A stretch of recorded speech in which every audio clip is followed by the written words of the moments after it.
This is a reading from The Sinner's Guide by Luis de Granada. Chapter 30. Pride. We have already called the deadly or capital sins the sources of all iniquity. They are the roots of the mighty tree of vice, and if we can destroy them, the trunk and branches must soon decay. With them, therefore, we shall begin, following the example of Cassian and other spiritual writers who were so firmly convinced that if they could only rout these enemies, the defeat of the others would be an easy task. St. Thomas gives us a profound reason for this. All sin, he says, proceeds from self-love. For we never commit sin without coveting some gratification for self. From self-love spring those three branches of sin mentioned by St. John: the concupiscence of the flesh, the concupiscence of the eyes, and the pride of life. 1 John chapter 2, verse 16, which are love of pleasure, love of riches, and love of honors. Three of the deadly sins, lust, gluttony, and sloth, spring from love of pleasure. Pride springs from love of honors, and covetousness from love of riches. The remaining two, anger and envy, serve all these unlawful loves. Anger is aroused by any obstacle that prevents us from attaining what we desire, and envy is excited when we behold anyone possessing what our self-love claims. These are the three roots of the 7 deadly sins, and consequently of all the others. Let these chiefs be destroyed, and the whole army will soon be routed. Hence we must vigorously attack these mighty giants who dispute our entrance to the promised land. The first and formidable of these enemies is pride, that inordinate desire of our own excellence, which spiritual writers universally regard as the father and king of all the other vices. Hence Tobias, among the numerous good counsels that he gave his son, particularly warns him against pride. Never suffer pride to reign in your mind or in your words, for from it all perdition took its beginning. Job chapter 4, verse 14.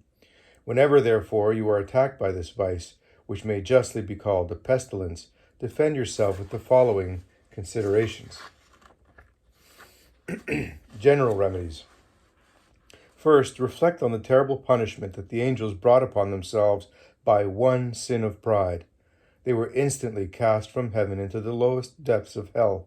Consider how this fall transformed Lucifer, the prince of the angelic hosts, and the bright and beautiful star, surpassing in splendor the sun itself. In one moment he lost all his glory, and became not only a demon, but the chief of demons. If pure spirits received such punishment, what can you expect, who are but dust and ashes? God is ever the same, and there is no distinction of persons before his justice. Pride is as odious to him in a man as in an angel, while humility is equally pleasing to him in both. Hence, St. Augustine says, humility makes men angels, and pride makes angels devils. And St. Bernard tells us pride precipitates man from the highest elevation to the lowest abyss, but humility raises him from the lowest abyss to the highest elevation. Through pride, the angels fell from heaven to hell, and through humility, man is raised from earth to heaven. After this, reflect on that astonishing example of humility given us by the Son of God, who for love of us took upon himself a nature so infinitely beneath his own, and became obedient to death, even the death of the cross. Philemon, chapter 2, verse 8. Let the example of your God teach you, O man, to be obedient. Learn, O dust, to humble yourself. Learn, O clay, to appreciate your baseness. Learn from your God, O Christian, to be meek and humble of heart. Matthew chapter 11, verse 29. If you disdain to walk in the footsteps of men, will you refuse to follow your God, who died not only to redeem us, but to teach us humility? Look upon yourself, and you will find sufficient motives for humility. Consider what you were before your birth, what you are since your birth, and what you will be after death. Before your birth you were, for a time, an unformed mass.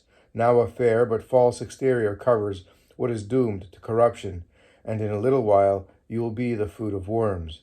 Upon what do you pride yourself, O man, whose birth is ignominy, whose life is misery, whose end is corruption? If you are proud of your riches and worldly position, remember that a few years more and death will make us all equal.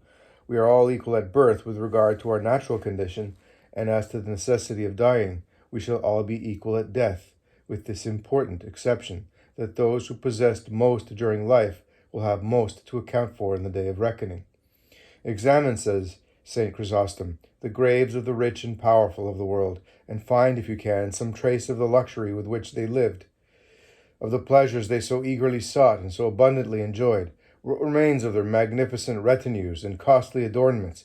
What remains of those ingenious devices destined to gratify their senses and banish the weariness of life? What has become of that brilliant society by which they were surrounded? Where are the numerous attendants who awaited their commands? Nothing remains of their sumptuous banquets. The sounds of laughter and mirth are no longer heard. A somber silence reigns in these homes of the dead. But draw nearer and see what remains of their earthly tenements, their bodies that they loved too much, naught but dust and ashes, worms and corruption. This is the inevitable fate of the human body, however tenderly and delicately nurtured. Ah, would to God that the evil ended here. But more terrible still is all that follows death, the dread tribunal of God's justice, the sentence passed upon the guilty, the weeping and gnashing of teeth, the tortures of the worm that never dies, and the fire that will never be extinguished. Consider also the danger of vainglory, the daughter of pride, which, as St. Bernard says, enters lightly but wounds deeply. Therefore, when men praise you, think whether you really possess the qualities for which they commend you. If you do not, you have no reason to be proud. But if you have justly merited their praise, remember the gifts of God, and say with the apostle, "By the grace of God, I am what I am." 1 Corinthians chapter 15, verse 10. Humble yourself, then, when you hear the song of praise, and refer all to the glory of God.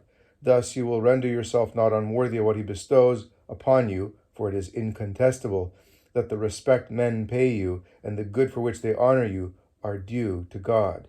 You rob him, therefore, of all the merit that you appropriate to yourself.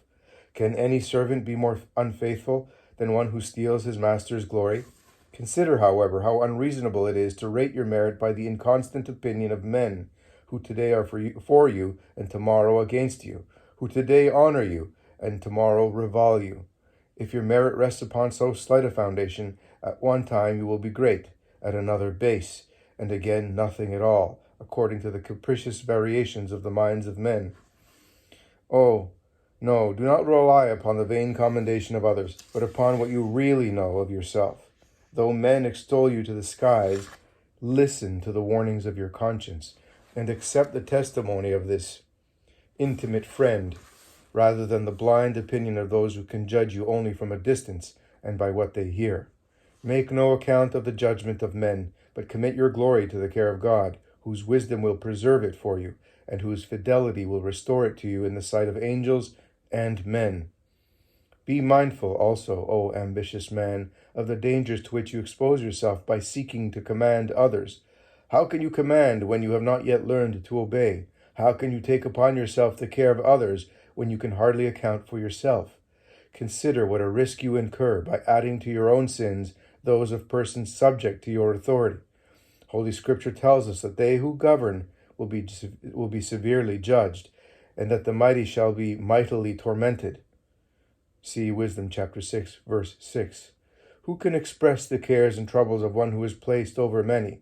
We read of a certain king who, on the day of his coronation, took the crown in his hands, and gazing upon it exclaimed, "O crown richer in thorns than in happiness!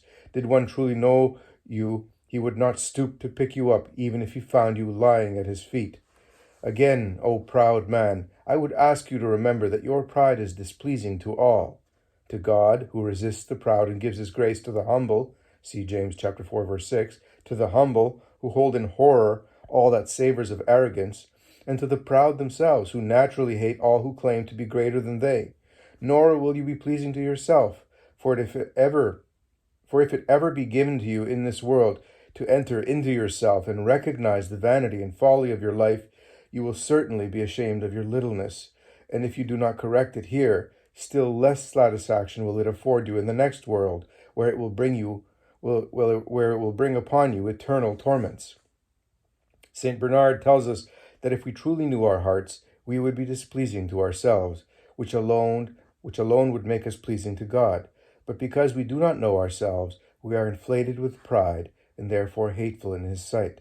The time will come when we shall be odious to God and to ourselves, to God because of our crimes, and to ourselves because of the punishment they will bring upon us.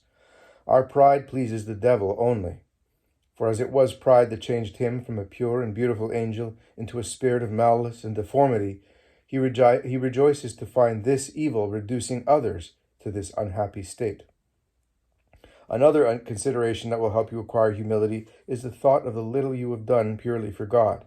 How many vices assume the mask of virtue? How frequently vainglory spoils our best works? How many times actions that shine with dazzling splendor before men have no beauty before God? The judgments of God are different from those of men. A humble sinner is less displeasing in his sight than a proud, just man, if one who is proud can be called just. Nevertheless, though you have performed good works, do not forget your evil deeds, which probably far exceed your works of virtue, and which may be so full of faults and so negligently performed that you have more reason to ask to be forgiven for them than to hope for reward. Hence, St. Gregory says, "Alas, for the most virtuous life, if God judge it without mercy! For those things upon which we rely most may be the cause of the greatest confusion to us. Our bad actions are purely evil, but our good actions are seldom entirely good, but are frequently mixed with much that is imperfect. Your works, therefore, ought to be a subject of fear rather than confidence, after the example of holy Job, who says, 'I feared all my works, knowing that you did not spare the offender.'" Job chapter 9, verse 28. Particular remedies. Since humility comes from a knowledge of ourselves, pride necessarily springs from ignorance of ourselves. Whoever therefore seriously desires to acquire humility must earnestly labor to know himself.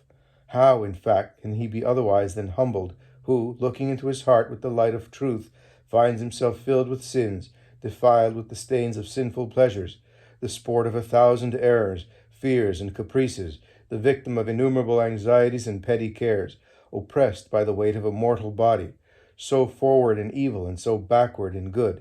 Study yourself, then, with serious attention, and you will find in yourself nothing of which to be proud.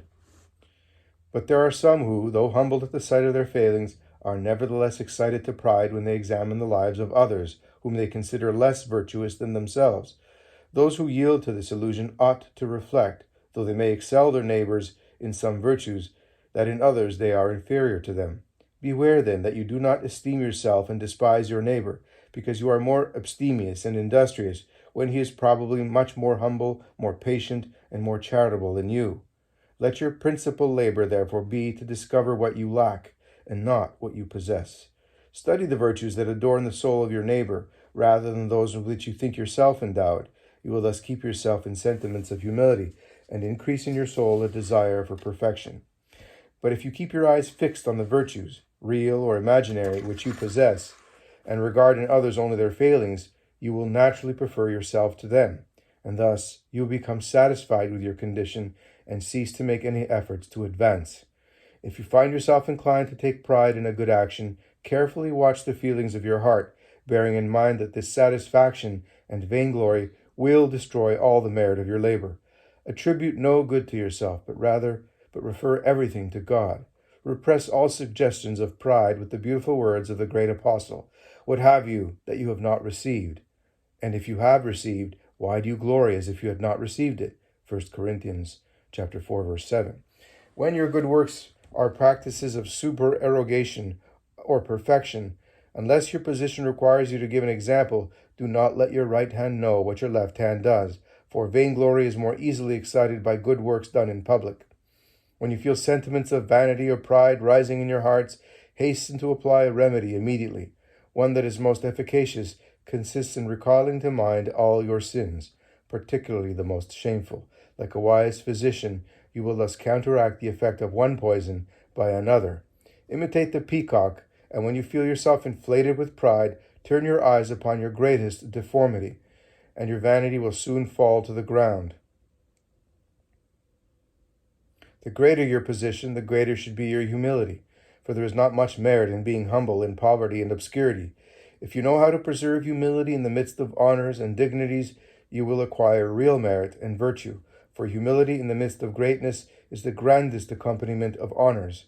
the dignity of dignities, without which there is no true excellence. If you sincerely desire to acquire humility, you must courageously enter the path of humiliation. For if you will not endure humiliations, you will never become humble. Though many are humbled without diminishing their pride, humiliation, as St. Bernard tells us, is nevertheless the path to humility, as patience is the path to peace, and study to learning. Be not satisfied, therefore, with humbly obeying God, but be subject to all creatures for love of him. See 1 Peter chapter 2, verse 13. In another place, St. Bernard speaks of 3 kinds of fear with which he would have us regard our hearts. Fear, he says, when you are in a position of grace, lest you may do something unworthy of it. Fear when you have lost grace, because you are deprived of a strong protection. And fear when you have recovered grace, lest you should again lose it. Thus you will never trust to your own strength. The fear of God that will fill your heart will save you from presumption. Be patient in bearing persecution, for the patient endurance of affronts is the touchstone of true humility. Never despise the poor and abject, for their misery should move us to compassion rather than contempt. Be not too eager for rich apparel, for humility is incompatible with the love of display. One who is too solicitous about his dress is a slave to the opinions of men, for he certainly would not expend so much labor upon it if he thought he would not be observed. Beware, however, of going to the other extreme and dressing in a manner unsuited to your position, while claiming to despise the approbation or notice of the world. Many secretly strive for it by their singularity and exaggerated simplicity. Finally, do not disdain humble and obscure employments. Only the proud seek to avoid these, for the man of true humility deems nothing in the world beneath him.